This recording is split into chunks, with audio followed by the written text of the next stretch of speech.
In the photograph, it hovers a breath away from the trigger, close enough to end an era. It's a black and white crime photo, grainy and unforgiving. Smoke hangs in the air like it's afraid to move. Men in dark coats sit around a table, faces carved from stone, but the camera doesn't care about them.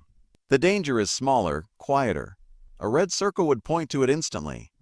A bodyguard's hand, half hidden by shadow, resting too comfortably near a revolver tucked low at his side. Not gripping it, not drawing it, just ready, too ready. The kind of readiness that only comes when a decision has already been made. No one in the image is looking at him. That's what makes it worse. Eyes are fixed on Bumpy Johnson, calm, controlled, king of Harlem, sitting back in his chair like nothing in the world could touch him. Lucky Luciano's name hangs in the air even though he's not in the frame. Power fills the room so thick you can almost smell it. Cigar smoke, sweat, expensive cologne, and fear buried under discipline. But the photograph catches the truth the men didn't want remembered. The bodyguard is standing while everyone else is sitting. And in their world, standing meant action. The silence in the image is violent. You can see it in the way no one's mouth is open, no laughter frozen mid-air, no casual movement. This wasn't a celebration. This was a pause. The kind of pause that comes right before history jerks in a new direction. The camera caught the moment after words failed and before bullets spoke. Most people glance at photos like this and see powerful men posing, another old gangster snapshot.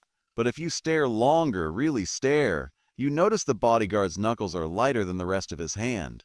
Pressure, tension, restraint that's seconds from snapping. That detail mattered because bodyguards didn't think for themselves. Not in Bumpy Johnson's circle. They reacted only when ordered, unless the threat was close enough to feel. And whatever was happening in this room had crossed that invisible line. A drink sits untouched on the table, ice melting, time slipping. One man's foot is angled toward the door. Another avoids eye contact completely. Survival instincts are whispering, but pride keeps everyone still. If you were there, would you have noticed the hand? Or would you be watching Bumpy, assuming his reputation alone would keep him safe?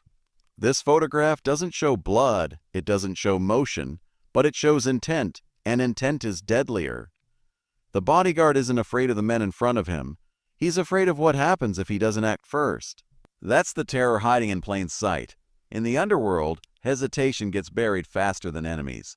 This image captures the last clean second before violence rewrites loyalties, before one sound, sharp, close, final, changes how power is measured in Harlem and beyond. No one noticed the hand shift slightly lower in that instant. But that tiny movement decided who would walk out alive. The photograph doesn't tell you why everyone is pretending to be calm. It doesn't explain why the air feels heavier around that table, or why a room full of killers suddenly looks like a church before a funeral. What the image hides is the conversation that came just before the shutter clicked, the words that shifted the balance without anyone raising their voice. In this world, disrespect never arrived loud. It arrived polite, wrapped in business language, smiling just enough to insult you without witnesses. Just minutes earlier, someone questioned a boundary that wasn't meant to be questioned. Not openly, not directly, it came as a suggestion. What if? A reminder of who was connected to Lucky Luciano and who wasn't. Bumpy Johnson didn't flinch, but the bodyguard did. That's the part the photo can't show. The split second where loyalty outran logic. The bodyguard heard something dangerous, something that sounded like the future closing in on his boss. And when futures get threatened, guns stop being decoration. Look closer at the men seated. Their shoulders are stiff, their hands visible on the table. That wasn't manners, that was survival protocol. Hand seen meant no sudden moves, meant everyone understood the room was wired tight. One man's glass is pushed slightly away from him, as if he doesn't trust what's inside anymore. Another man leans back just a little too far, creating distance without standing. These aren't relaxed postures. These are men calculating odds in silence. Men who know deals don't always end with handshakes. The image also doesn't tell you about the warning that never became a warning. Someone cleared his throat and didn't speak. Someone else tapped ash too hard into an ashtray, the sound sharper than it should have been. Small signals, old signals, the kind men used before violence became the language, and standing behind Bumpy, the bodyguard caught every one of them. He wasn't watching faces, he was watching patterns break. That's how professionals survive. That's how they decide when rules no longer apply. Most people would have missed this moment because nothing happened. No shouting, no chaos, but this is where survival instincts fail for outsiders. The real danger wasn't the men across the table. It was the realization that respect had expired. And once respect dies, bullets start planning their route. The bodyguard's hand near the gun wasn't fear, it was confirmation. Confirmation that if this room went quiet again, it wouldn't be peaceful, it would be permanent. The photograph freezes everyone at the exact second before someone chooses sides without announcing it. History loves explosions, but power shifts begin like this. With silence, with eye contact avoided, with one man standing when he shouldn't be. And the worst part? Everyone in that room felt it. They just didn't know who would move first. Power in that room didn't belong to the loudest man or the one with the most allies on the street. It belonged to whoever controlled the silence and in the photograph. That was Bumpy Johnson. He sits back in his chair like the weight of Harlem rests comfortably on his shoulders. No stiff posture. No clenched jaw. His calm is deliberate, almost insulting.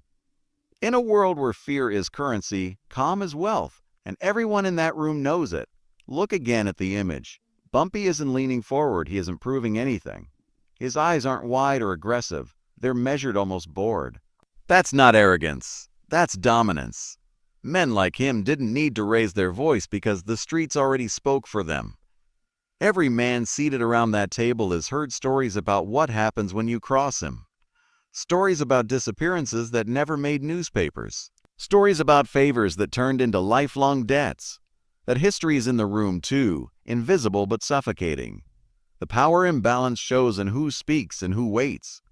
One man across from Bumpy is mid-gesture, fingers slightly spread, as if explaining something that suddenly feels unsafe to explain. Another man's mouth is closed tight, lips pressed together like he's swallowing words he shouldn't have brought into the room.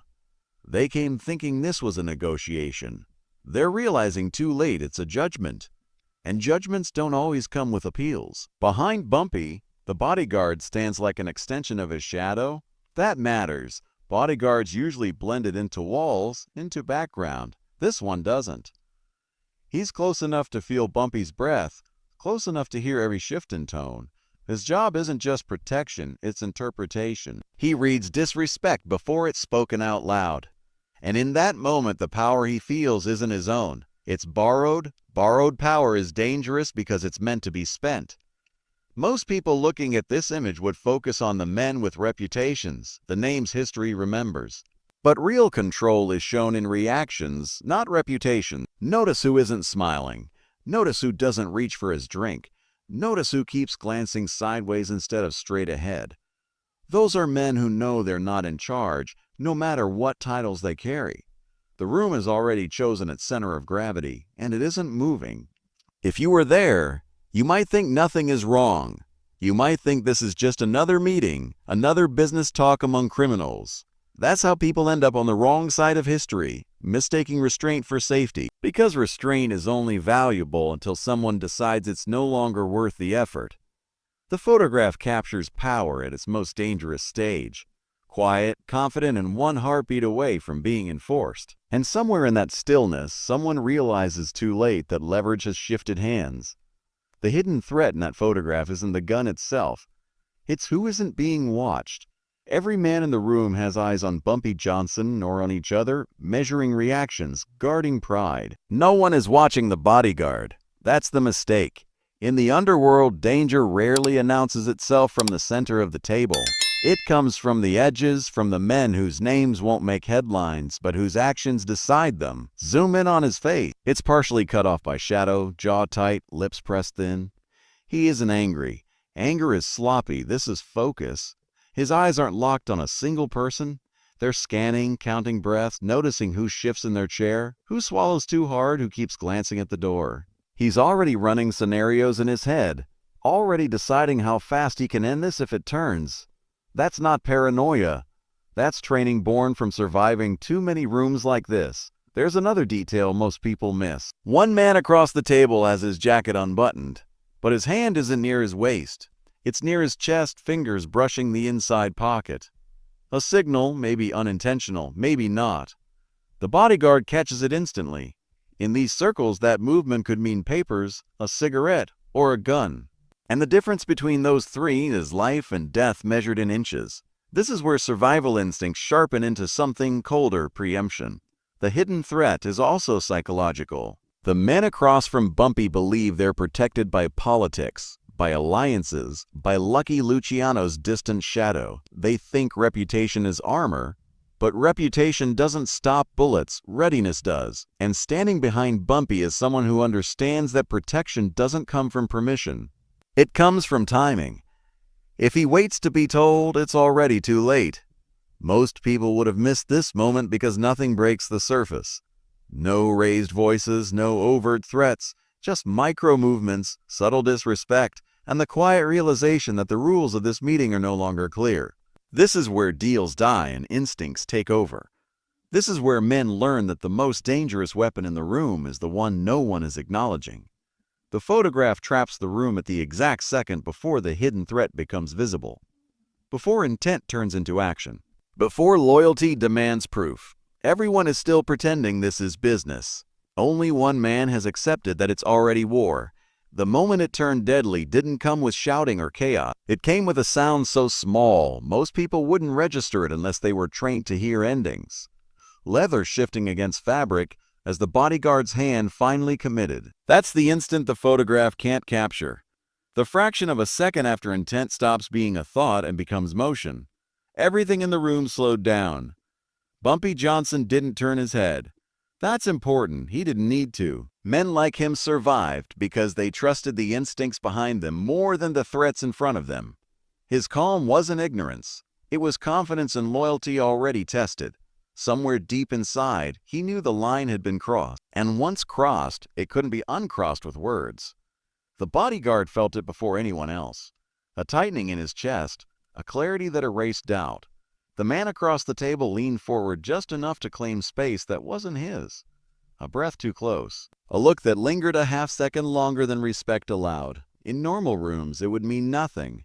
In this room, it meant everything. It meant someone was either about to challenge power or remove it. The gun didn't come up dramatically. No flourish, no warning.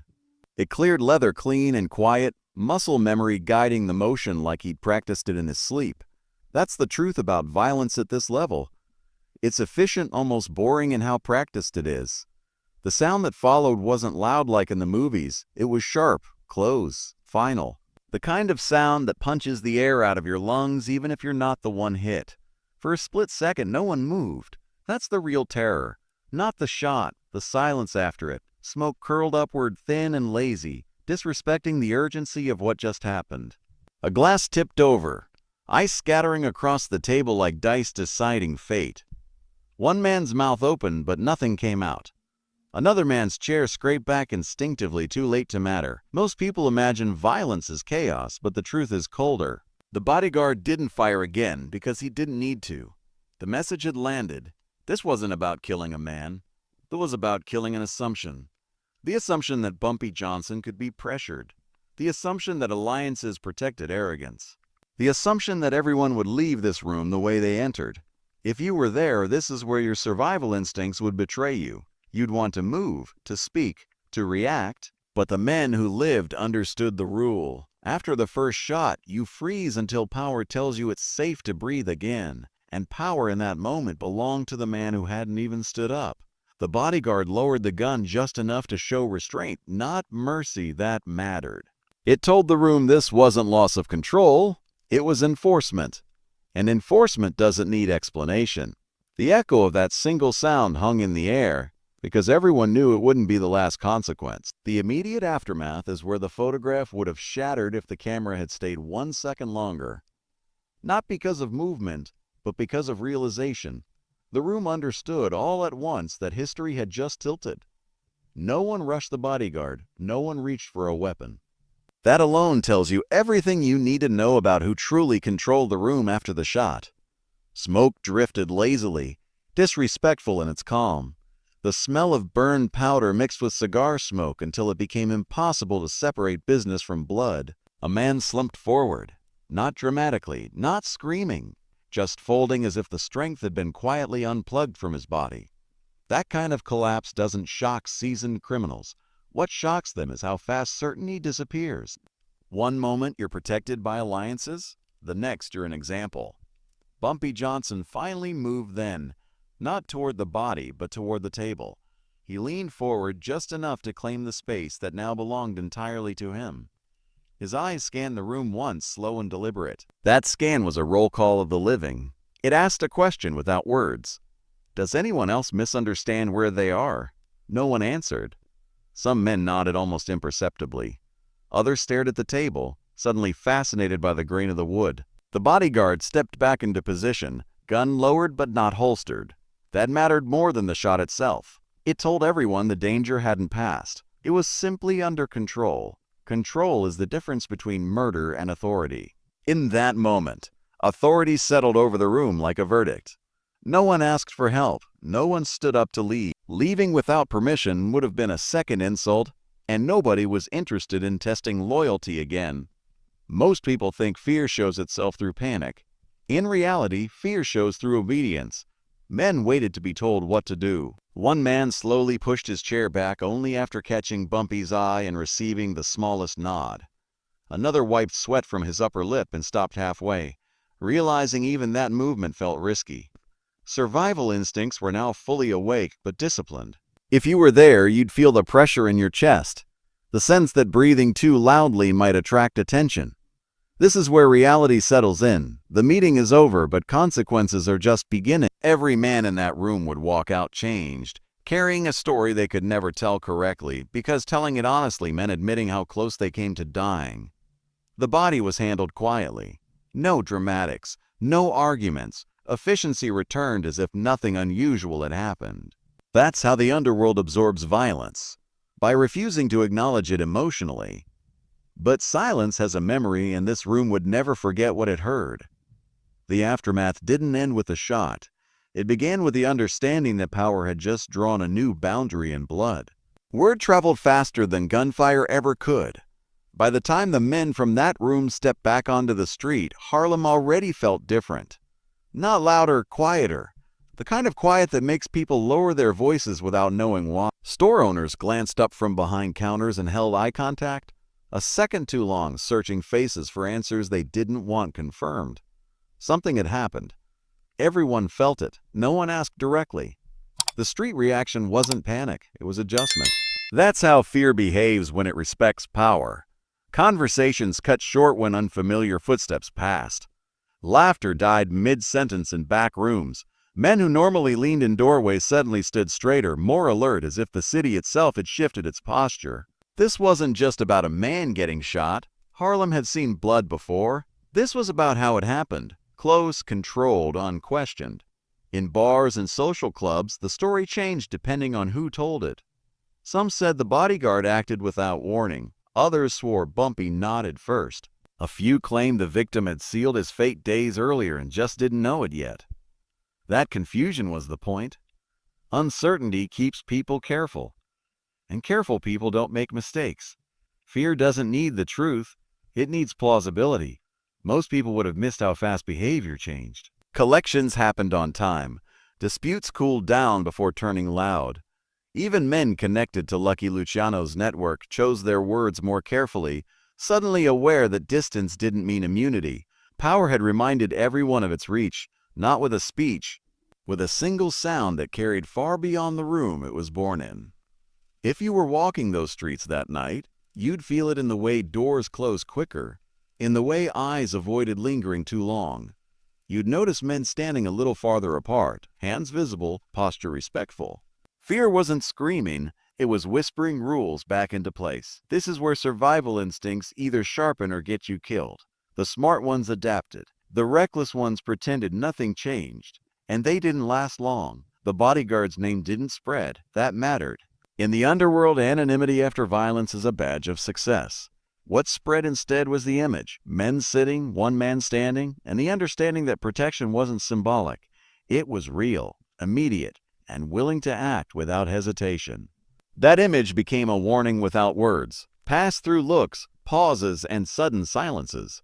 By morning, Harlem had absorbed the message. Respect wasn't optional. Meetings weren't casual. And when Bumpy Johnson sat at a table, the room no longer wondered if something could happen, only who would be foolish enough to test it.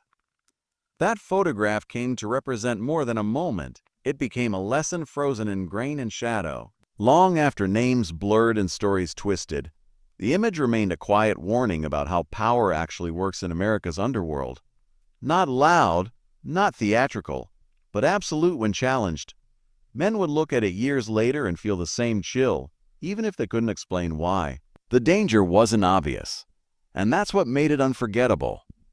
What lingered wasn't the gun or the body, but the silence that followed. Silence became respect. Respect became survival. Bumpy Johnson's legacy didn't grow because he was the most violent man in the room. It grew because violence answered for him before he had to speak. That's the truth. Most histories soften. Power lasts longest when it doesn't argue. It waits, and when tested, it responds once. The moral buried inside that image is uncomfortable. Loyalty is proven in seconds, not speeches. The Bodyguard didn't become famous. He didn't give interviews. He disappeared back into the shadows where men like him belong. But his decision shaped how negotiations were handled, how alliances were approached, how fear was managed. One action rewrote expectations. In that world, survival didn't depend on being feared, it depended on being understood. If you stare at the photograph long enough, you realize it isn't about death. It's about boundaries. About what happens when someone believes proximity to power equals control over it. This image teaches that power doesn't need permission, and betrayal doesn't always come with warning. Sometimes it comes wrapped in politeness, broken by a single sound, and sealed by silence. History remembers headlines. The underworld remembers moments like this, when everyone learned the same lesson at the same time. That's why the image was never just a photograph, it was a reminder. A quiet threat. A promise that certain lines once crossed can never be uncrossed. Like this video, if this image changed how you see history, subscribe for real American crime stories. Comment below, what do you think happened next?